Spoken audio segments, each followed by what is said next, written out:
고린도 교회에서 자행되는 범죄 중에 끔찍한 게 있었죠. 아비의 아내를 취하는 일이 있었습니다. 여기서 그 아비의 아내라고 하는 헬라어 귀나이카라는 단어는 친엄마는 아니에요. 그러니까 아비의 첩이나 의붓 어머니를 말하는 것입니다.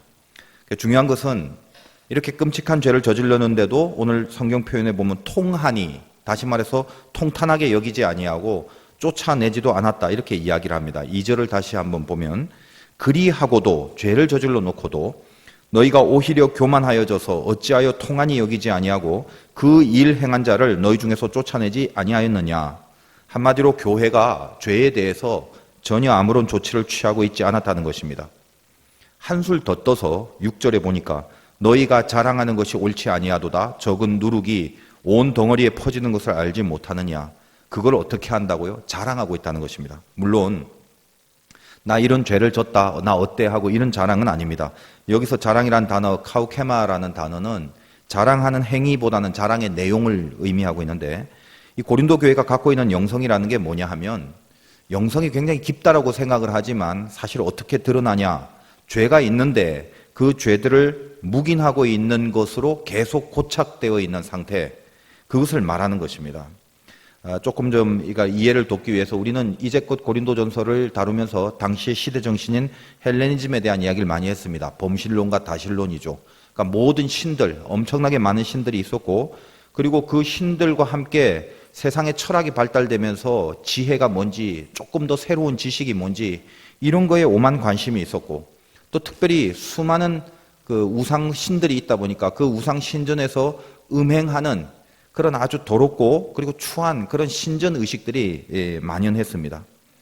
그러므로 진리라는 것은 교회에서 선포돼야 되는 것이 마땅하고, 그 진리는 죄가 무언가를 분명히 진단해야 되는데, 다시 말해서 죄를 분명히 진단하는 것으로 진리가 사용돼야 되는데, 고린도 교회는 그들이 갖고 있는 진리가 죄를 진단하는 도구가 되는 것이 아니라 그 모든 시대 정신의 풍조가 그대로 들어와서 이것도 좋고 저것도 좋고 음행도 좋고 무슨 끔찍한 죄도 다 좋고 그걸 다 포용한다는 차원에서 이미 그 시대의 더러운 풍조들에 포섭되어 버린 그 교회의 부패, 그거를 지적하는 표현입니다.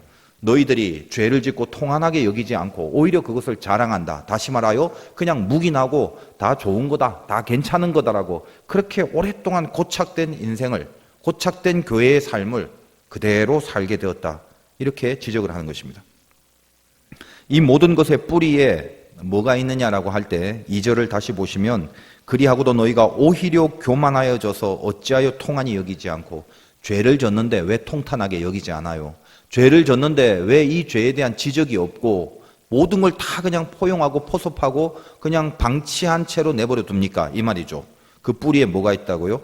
그리하고도 죄를 저지르고 오히려 교만하여져. 교만하다 보니까 죄에 대한 통탄함이 없습니다. 교만해지니까 진리를 선포하는 하나님의 법이 있는데 그 하나님의 법도보다 자기들의 사고방식, 자기들의 지혜, 자기들의 철학, 그리고 그 시대의 시대 정신의 풍조, 이런 것들이 훨씬 하나님의 법도보다 우위를 차지하고 있더라는 것입니다. 그러니까 이 교만이 있다 보니까 죄에 대하여 아파하거나 통탄함이 없는 거죠. 바로 이런 교회, 고린도 교회를 향하여 바울이 지금 말하는 조치가 뭐냐? 그게 이제 3절부터 5절까지 되어 있는 것입니다. 3절에 보니까 내가 실로 몸은 떠나 있으나, 지금 바울은 고린도 교회는 없는 거죠. 그러나 영으로는 함께 있어 거기 있는 것 같이 이런 일 행한 자를 이미 판단하였노라. 이미 죄라고 판단하는 기준을 가지는 게 중요하다는 것입니다.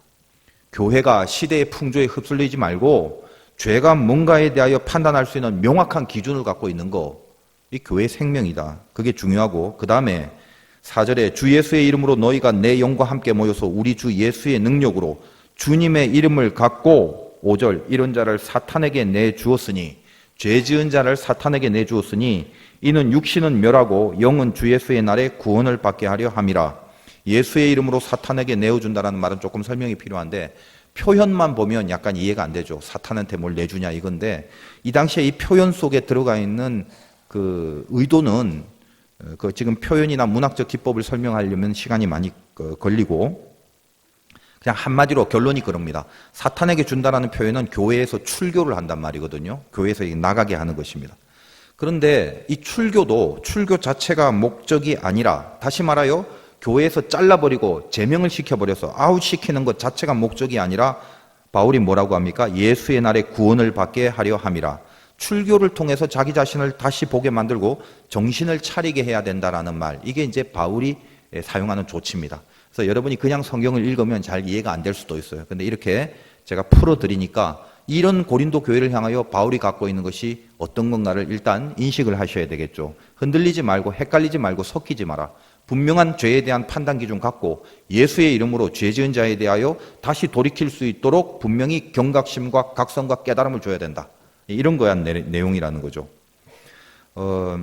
예전에 교회에서 저희가 이제 부흥회를 했을 때 그 강사 목사님을 감신대 교수님을 모신 적이 있잖아요. 그래서 그 교수님하고 제가 이제 막간에 여러 가지 대화를 하면서 이제 한참 선배님이니까 저한테 임 목사 목회 어떻게 하고 있나 이렇게 물어봐요. 그래서 뭐 별로 할 말은 없고 그래서 가만히 생각하다가 그냥 교수님 그냥 정직하게 하려고 애를 씁니다. 그냥 제가 그렇게 얘기를 했죠. 그랬더니 잘하고 있는 거라고 그러면서 요즘은 목사들이 사기만 안 쳐도 훌륭한 거야 이렇게 얘기를 하더라고.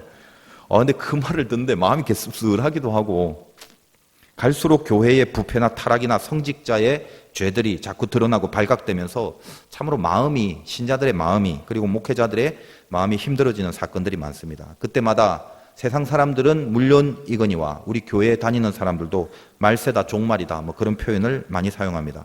근데 저는 이 시대의 타락과 부패들, 그리고 어떤 교인들뿐만 아니라 성직자조차도 죄를 저지르고 그 죄가 드러나는 이런 시대에 대한 평가를 나름대로 두 가지로 생각을 하게 되었습니다. 첫째는 알곡과 가라지를 가르는 시기다라는 거죠. 진짜와 가짜가 구분되는 시기. 사람들은 모를지 몰라요. 겉으로 드러나는 모습으로 인간들은 인간들끼리 절대로 판단할 수 없습니다. 진짜와 가짜는 절대 겉으로 드러나는 것이 아니며 사람이 분별할 수 있는 건 절대 아닙니다. 그러나 시기가 어떤 시기나 영적 시기가 하나님 편에서는 분명히 가릅니다. 서로 같이 밭을 갈고 있다가 서로 같이 맷돌질을 하고 있었는데 문득 보니까 하나님이 진짜를 데려가 버립니다. 그 시기라는 거예요. 하나님은 구분을 하고 있어요. 진짜를. 그래서 더 이상은 우리끼리 얼버무리고 대강 섞여서 대강 묻혀서 살아가는 그런 상태로 계속 지속될 수는 없다는 것입니다. 우리끼리는 모르더라도 적어도 하나님 편에서는 분명히 가릅니다. 그리고 구별하시는 작업을 하는 시기. 그것이 어떻게 보면 종말이라는 것이 주는 가장 중요한 이슈죠. 애굽에서 이스라엘 백성들이 홍해를 건너서 출애굽을 할 때 그 홍해를 건넌 이스라엘 백성의 무리에는 순수한 이스라엘만 살았던 것이 아니라고 민수기를 할 때 제가 여러 번 말씀드렸습니다. 여러분이 갖고 있는 성경을 보면은 이스라엘 백성 외에 섞여 있는 애굽의 무리들을 잡족이라는 그런 표현을 썼고, 예전 성경을 보면 잡류와 비류라는 표현을 썼습니다. 한동안 그들은 이스라엘의 대열 속에 있고 약속의 땅을 향해 가는 동안 그들끼리 구분이 잘 안 갔어요. 왜냐하면 오랜 세월 애굽에서 같이 놀던 사이였습니다. 그들의 습관과 그들의 문화와 사고방식이 비슷하다고요. 그런데 너희들 어디 가냐? 모세라는 사람 따라 우리는 홍해바다 건너가 간다 이제. 야, 심심한데 우리도 같이 가자. 올라면 와라. 이런 식으로 섞여 있는 무리들이죠. 차이가 없습니다. 구별이 안 돼요. 언제 드러납니까?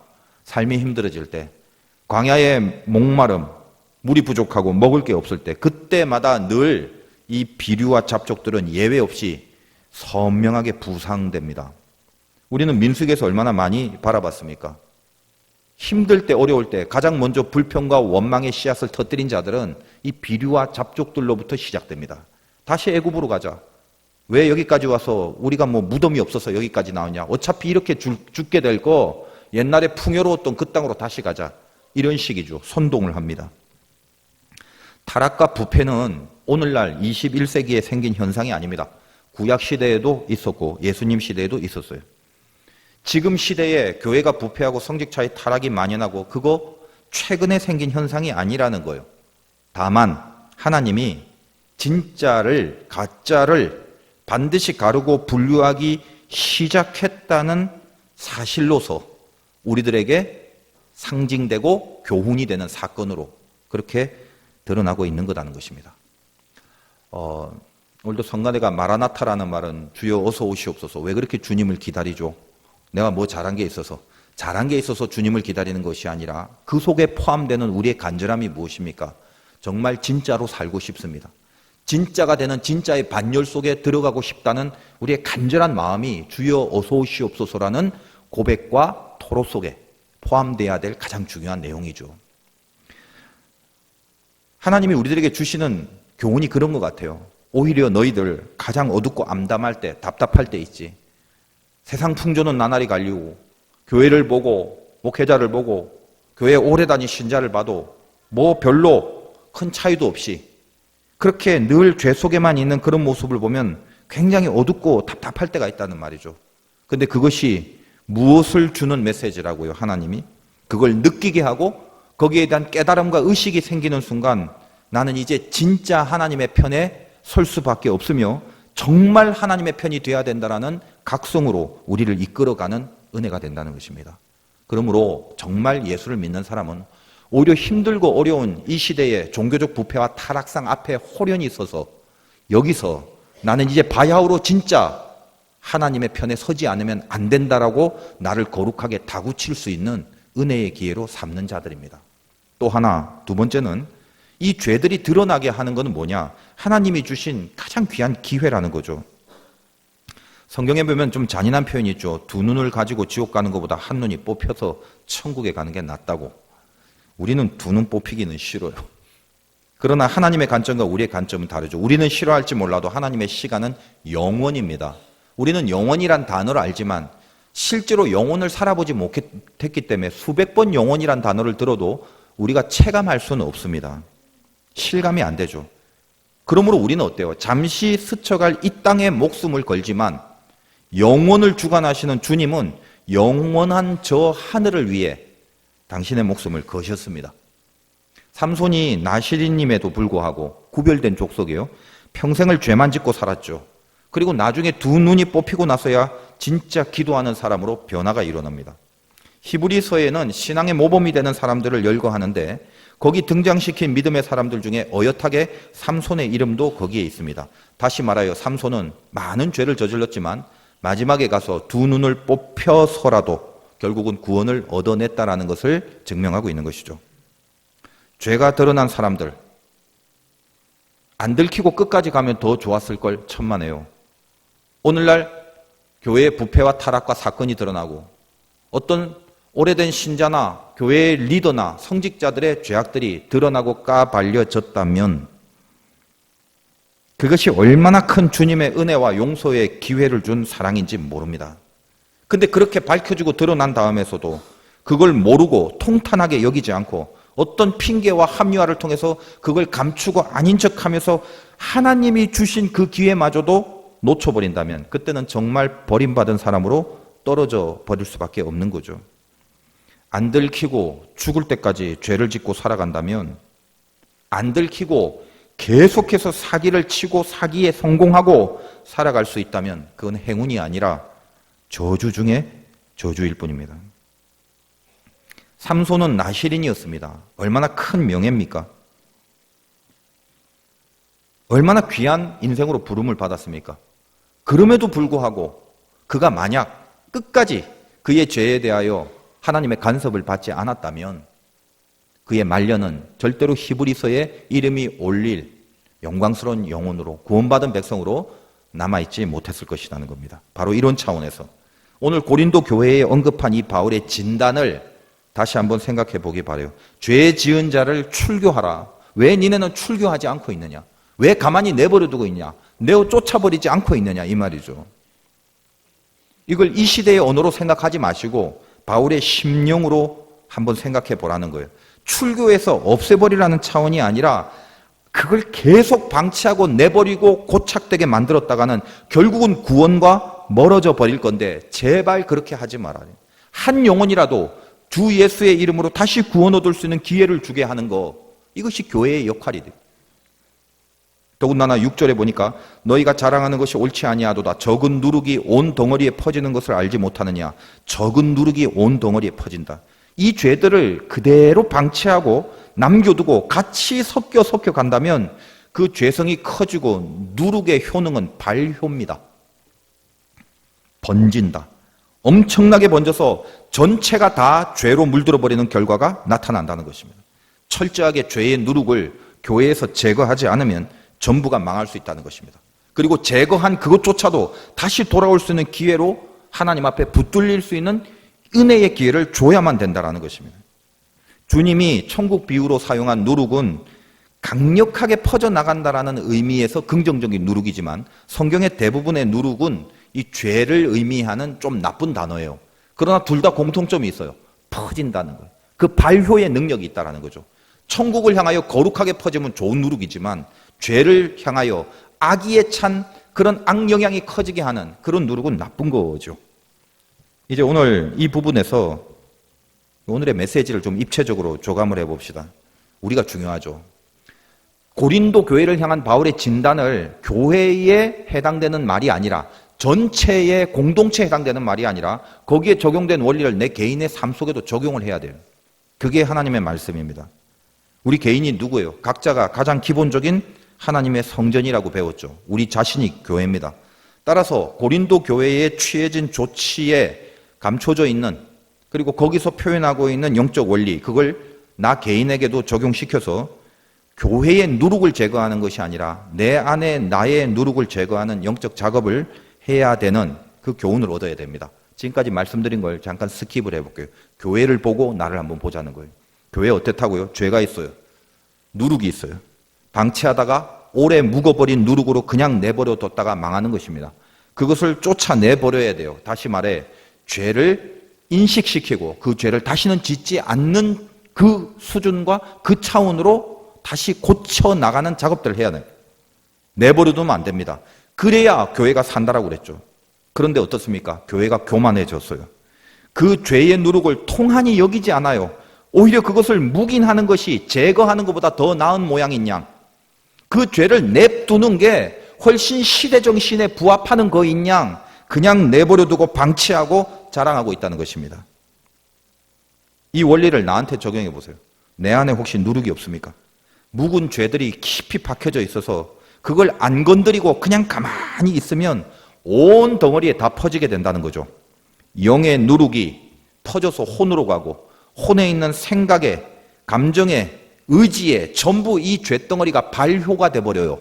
나쁜 생각, 나쁜 감정, 나쁜 의지가 점점 커져서 결국은 우리의 육신까지 모든 것을 지배하고 사탄에게 내던져버리게 된다는 것입니다. 그러므로 우리가 먹어야 될 떡이 뭐냐? 오늘 말씀 제목처럼 누룩이 없는 떡, 누룩이 없는 무교병을 먹어라 그 말이죠. 7절 이렇게 됩니다. 너희는 누룩 없는 자인데 새 덩어리가 되기 위하여 묵은 누룩을 내버리라. 우리의 유월절 양 곧 그리스도께서 희생되셨느니라. 유월절 사건은 우리가 다 압니다. 예수 그리스도의 어린 양의 보혈을 의미하는 것이고 그 보혈의 공로로 우리는 하나님 앞에 의롭다라는 감히 의인된 자녀의 신분을 얻었습니다. 그리고 이스라엘 백성들은 유월절 이후 일주일 동안 무교절을 지켰는데 그래서 그것을 세트로 묶어서 그냥 유월절이라고도 표현하는 경우도 있습니다. 엄밀히 말하면 유월절 이후 일주일을 무교절이라고 하는데 이 무교라는 것이 그거죠. 누룩이 없는 빵을 먹는 것입니다. 그때 무교절에 하는 그 절기의 행사의 의식이죠. 그것이 유래된 것은 출애굽기 12장 34절인데 거기에 이렇게 되어 있습니다. 그 백성이 발교되지 못한 반죽 담은 그릇을 옷에 싸서 어깨에 매니라. 발교되지 못했다는 말은 효소가 이 누룩이 들어가서 발효가 되지 않은 상태의 반죽을 그냥 옷에 싸서 그냥 어깨에 매는 거예요. 왜 어깨에 맬까요? 그 다음에 떠나야 되기 때문에 그래요. 그래서 우리는 유월절에 대한 이야기를 얼마나 많이 들었습니까? 너희는 이렇게 먹어라. 뭘 먹어요? 먹을 때는 편안하게 앉아서 먹어야 되는데 그렇지 않죠. 신발 신고 지팡이 짚고 허리띠 메고 급히 먹으라고 돼 있어요. 급히 먹으면 체하는데. 근데 이거는 뭐 먹기 위한 의식이 아니라 메시지를 위한 의식이죠. 유월절은 뭐다? 급해야 된다는 거예요.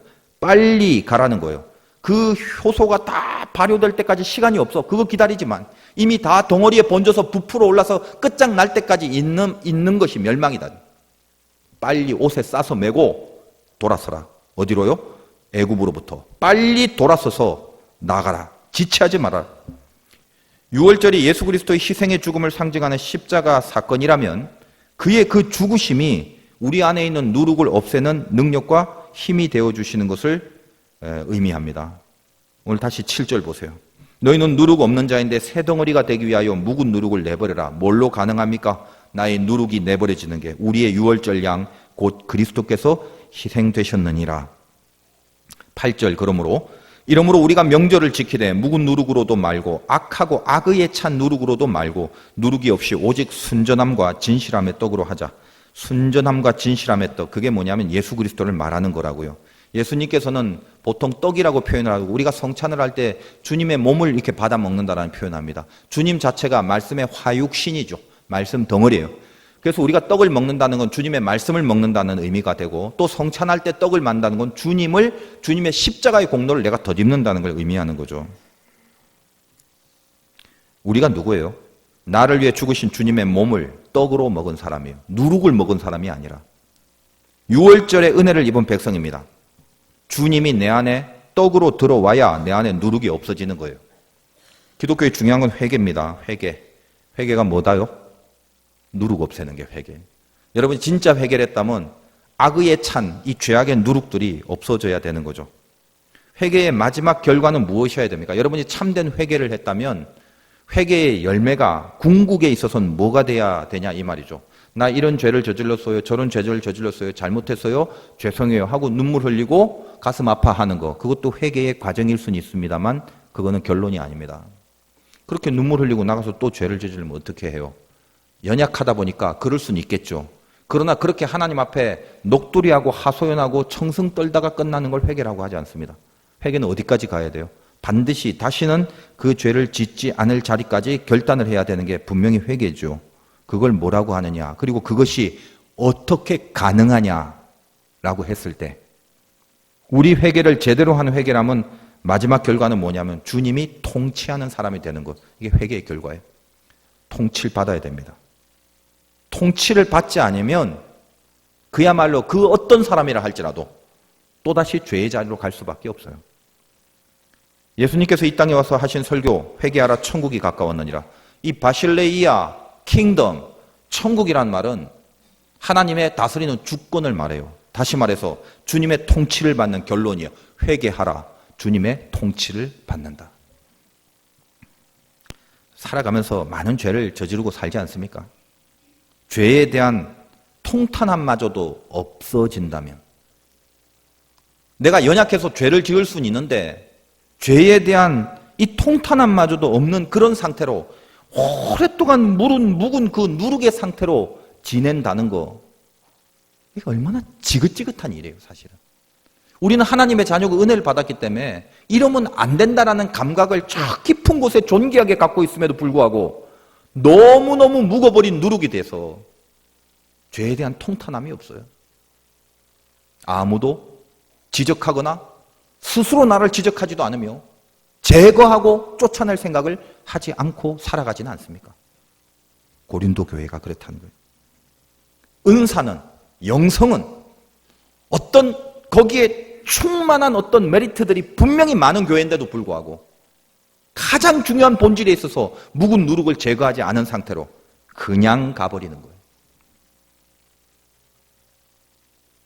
내가 교회인데, 여러분 다 각자가 교회잖아요. 성전인데 내가 주님의 통치를 받지 못한 상태에서 통치받지 못한 사람들끼리 모여서 만든 공동체의 교회라면 그 교회가 어떻게 주님의 통치를 받을 수 있습니까?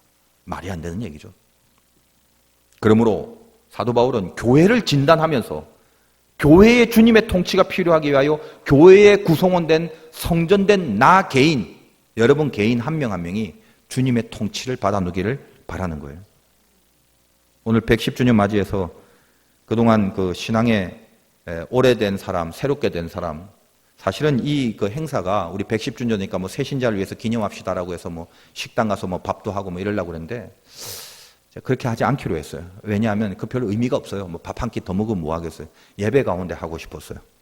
그래서 우리가 110주년이 됐다는 것은 이 교회에 오래되신 분이나 이제 얼마 안 된 분이 다 같이 하나님의 예배자로, 주님 앞에 예배자로 세워지고 이 신앙의 무드가 계승되는 그런 영적 분위기를 짧지만 한번 다 같이 느껴보고 싶은 그런 마음이 있었습니다.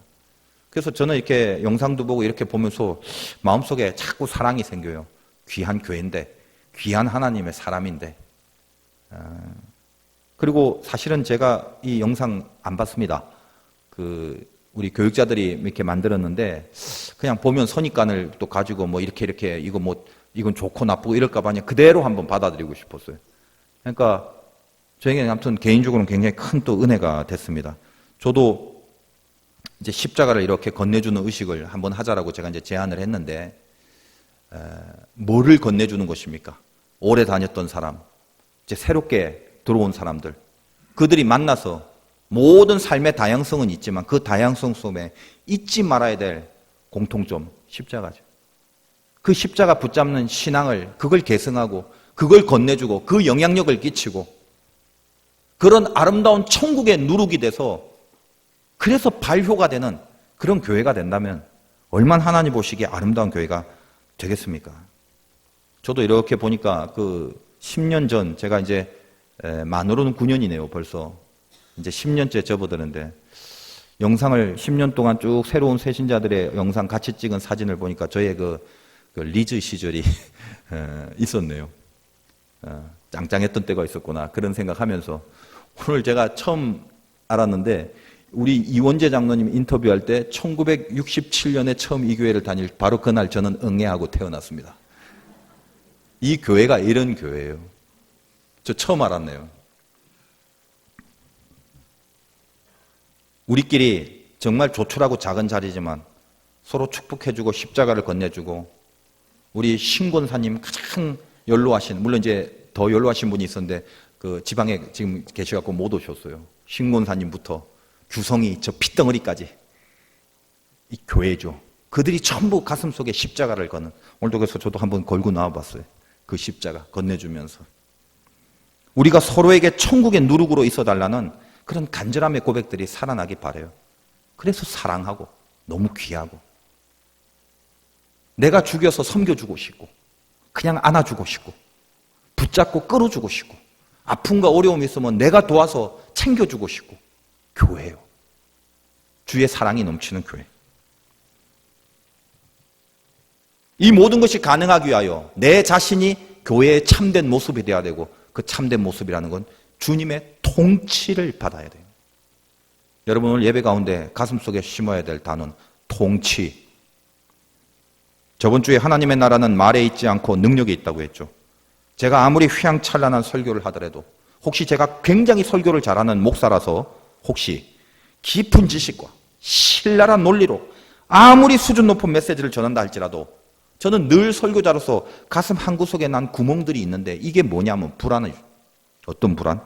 어떤 기가 막힌 설교를 한다 할지라도 설교를 듣는 여러분의 영혼이 주님의 통치 안에 있지 않다면 그건 다 허망한 부질없는 말씀뿐이에요. 교만이 뭐예요?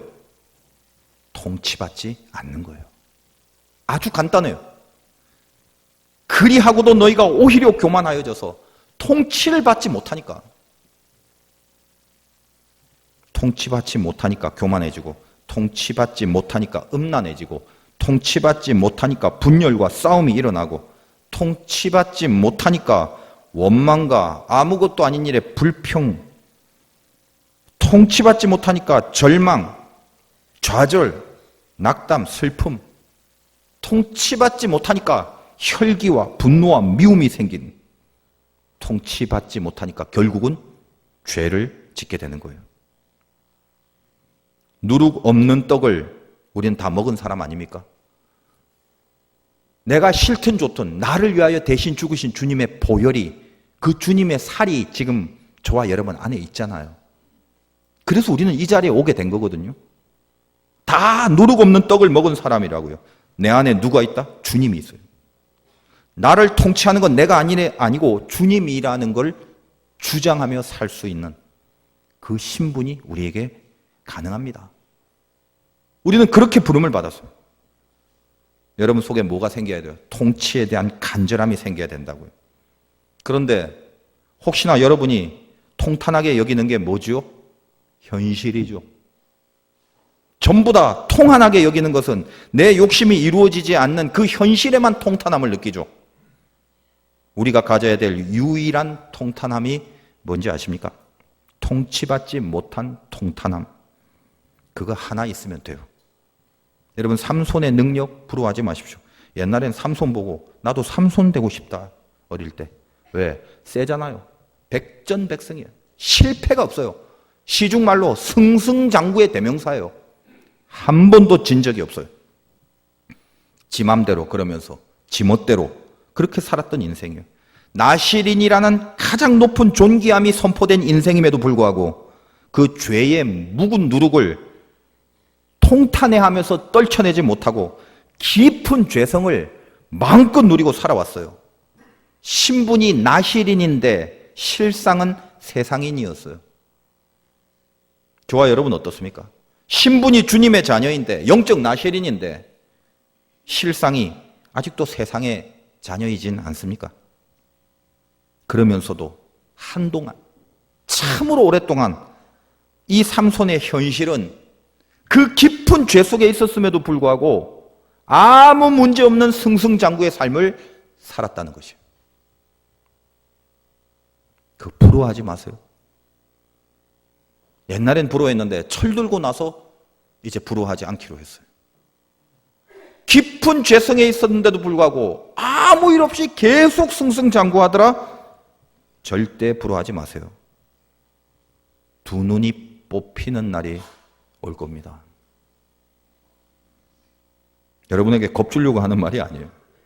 그렇게 해서라도 우리를 구원하시려는 하나님의 손대주심, 우리는 그 하나님의 사랑의 손길에서 절대로 벗어날 수 없다는 걸 말하는 거예요. 너희는 급히 먹어라. 6월절 메시지라고 말씀드렸죠. 지금 그래서 돌아서요. 누룩 없는 빵을 먹어야 돼요. 나를 향한 하나님의 사랑이 삼손에게 적용된 것처럼 그렇게 극단적이 되기 전에 다시 빨리 주님의 통치를 받는 영혼으로 거듭날 것을 이 예배 가운데 결단하시기 바라요. 마른 나무 막대기 같지 않습니까? 여러분 자신은 어떻게 생각해요? 이제껏 사셨으면 나에게 있어서는 할 수 있는 게 아무것도 없다는 걸 알지 않습니까? 그 일을 여러분의 힘으로 한 적이 있나요? 그 일이 노력한다고 되든가요? 그 사람이 설득한다고 설득이 되어지든가요? 오랫동안 그 사람의 인간을 위하여 기도했는데 여러분이 아무리 꼬시고 이야기하고 뭘 준다고 해서 되는 게 아니죠. 주위에 손대주심이 없으면 안 되는 거잖아요. 우리의 기도를 하나님께서 이용하시고 그 기도에 감동하셔서 그 일을 하나님께서 해주시는 거, 그거밖에 없죠. 마른 나무 막대기란 말이죠. 우리의 연약함을 아셨다면 이 연약한 우리가 뭘 믿고 세상을 살 수 있겠어요? 세상 살다 보니까 살다가 살수록 인생 내가 사는 게 아니다. 그리고 내가 살 필요도 없다. 그리고 하나님은 내가 살 것을 요구하시지도 않는 것. 내 안에 주님이 사는 게 인생인데, 여러분 모세를 통해서 우리가 깨닫는 게 무엇입니까? 출애굽 지도자가 되기 전에 기적을 보여주죠. 네 인생이 뭔지. 너 손에 뭐 갖고 있냐? 지팡이에요. 마른 막대기 하나 있어요. 이게 우리예요. 이게 모세예요. 놔봐라. 그 지팡이가 땅에 떨어지니까 바로 뱀이 되죠. 지팡이 같은 마른 막대기지만 손에 붙들리면 바다도 가르는 인생이잖아요. 모세의 손에 붙들리면 능력이 되지만 그 손에서 놓쳐버리면 여지없이 뱀이 되는 게 우리네 인생이라는 거예요. 하나님이 우리를 붙잡고 살아가는 인생이 되면 마른 막대기라도 바다가 갈라지는데 그 하나님의 손에 놓쳐져 버리기만 하면 우리는 여지없이 뱀 같은 삶을 살 수밖에 없습니다. 뱀처럼 살면서 땅에 먼지나 먹으면서 비참하게 꿈틀거리는 인생을 살 겁니까? 아니면 그 손에 붙들려 통치받고 고난의 바다 한가운데를 갈라버리는 영광을 보면서 살겠습니까? 두 개 중에 선택하세요. 마른 막대기가 변하진 않습니다. 나약한 지팡이가 갑자기 무슨 마술 지팡이가 되는 건 아니라고요. 내가 하나님의 손에 붙들리고 주님이 내 영혼을 통치하는 순간 그때부터 바다가 갈라지는 영광이 따라오게 돼 있다는 거죠. 이 힘으로 우리는 살아가는 것입니다. 인생 왜 그렇게 피곤하고 힘들게 사세요? 이제껏 사셨다면 교만하지 말아야 될 것 깨닫지 않습니까? 뭐요? 어떻게 해야 돼요? 통치받고 살면 돼요. 통치받고. 제가 교회에 이렇게 들어오다 보면 죄송합니다만 제가 이렇게 말한 거지만 아무리 봐도 명언이에요. 불같이 기도하고 물같이 흘러가라. 거꾸로 살지 마세요. 기도는 물같이 하고 흘러가는 건 불같이 하고 싶고 그러니 안 되는 거예요. 여러분이 그 문제에 대해서 불같은 기도 한번 해봤어요? 기도의 뜨거움 한번 체험하지 못한 상태에서 그 문제 갖고 그렇게 머리만 뜨겁게 고민하고 걱정하고 슬퍼하고 낙담하다가 어디로 갔어요 도대체? 여러분 간단합니다. 말씀과 기도를 다시 인생의 제일 앞에 세우세요. 그게 정답이에요. 고민하고 걱정하고 있는 문제에 자꾸 머리에 스팀 받지 마시고 말씀과 기도 다시 제일 앞에 한번 세워보세요. 제가 목회를 하면서 성경을 보면서 제 결론은 그래요. 신자가 강력해지는 방법 결국 말씀과 기도다. 이스라엘 백성들을 이끌 때 불기둥과 구름기둥으로 이끌었듯이 불같은 기도와 이 구름이란 건 물이거든요. 서늘한 냉철함. 깨달음을 통하여 말씀으로 인도하고 불같은 기도를 통하여 그들에게 추진력을 주시는 하나님의 인도하심이 있는 거죠. 신자라면 모름지기 말씀과 기도를 제일 앞에 앞세워서 그 능력으로 살아갈 수밖에 없습니다. 묵상을 해봤더니요. 둘 다 능력인데 말씀의 능력은 통치의 즉시성이 생기게 되거든요. 여러분이 말씀 가운데 들으면서 어떤 능력이 생깁니까? 통치받고자 하는 즉각성이 생겨요. 깨달음이 생긴단 말이에요. 기도의 능력은 뭐예요? 통치의 지속성을 생기게 합니다. 여러분이 아무리 깨달아도 그 깨달음 갖고 끝까지 못 가요. 기도가 있어야 돼요. 말씀 자체는 여러분에게 깨달음을 주긴 할 수는 있어요. 이래야지, 맞아, 돌이켜야지.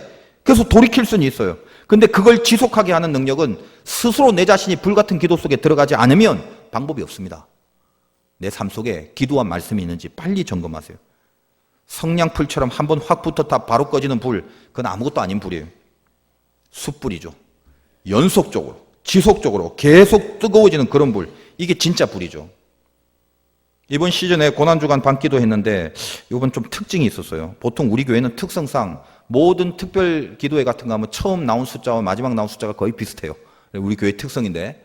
근데 다른 교회나 일반적인 그 다른 교회들 집회 이런 거 보면요. 항상 처음 숫자보다 마지막 숫자가 훨씬 작거든요.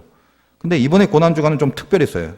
처음부터 숫자가 월화수목 계속 많아져서 마지막에 제일 많은 사람들이 모였어요.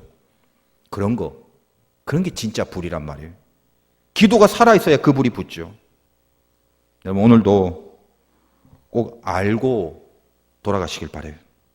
여러분이 당면한 그 일 있죠? 그거 있죠? 속을 답답하게 만드는 뭔가가 혹시 있습니까? 어떻게 해야 돼요? 통치받으면 끝나요. 통치를 안 받으려고 하기 때문에 계속 고민의 악순환이에요. 예배 가운데 통치에 대한 염원이 있으시길 바라요. 말씀 듣고 각성이 일어났다면 그 다음에 기도를 노리세요.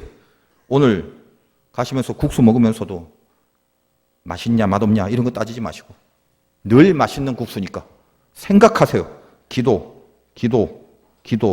언제 하지? 어디서 하지? 어떻게 하지? 계속 이제 내 인생 기도 무드로 돌입한다. 불과 같은 기도 속에 들어가서 하나님이 나를 통치하는 이 통치의 능력을 지속적으로 받아 누리리라. 통치받으면 끝난다. 그리고 내 기도가 연약하지만 내 기도를 통해서 이 제단을 불태우리라. 묵은 누룩, 악한 누룩, 죄의 누룩 다 소멸시키고 순전하고 진실한 떡으로 살아내리라. 주님, 나 좀 봐주세요. 참 노력해도 안 됐던 그런 거 주님 아시죠? 하지만 잘하고 싶어요. 잘하고 싶은 염원마저도 없으면 가짜죠, 그거는. 잘하고 싶은데 왜 이렇게 안 되죠? 주님, 나 좀 봐주세요. 통치받지 않으면 절대 안 돼요. 나 이제 깨달았습니다. 문 좀 열어주세요, 문 좀. 아니지. 문 좀 열어주세요가 아니라 문 열어드릴게요죠. 다시 통치해주세요. 내가 사는 게 아니라 내 안에 주인이신 주님이 사십니다.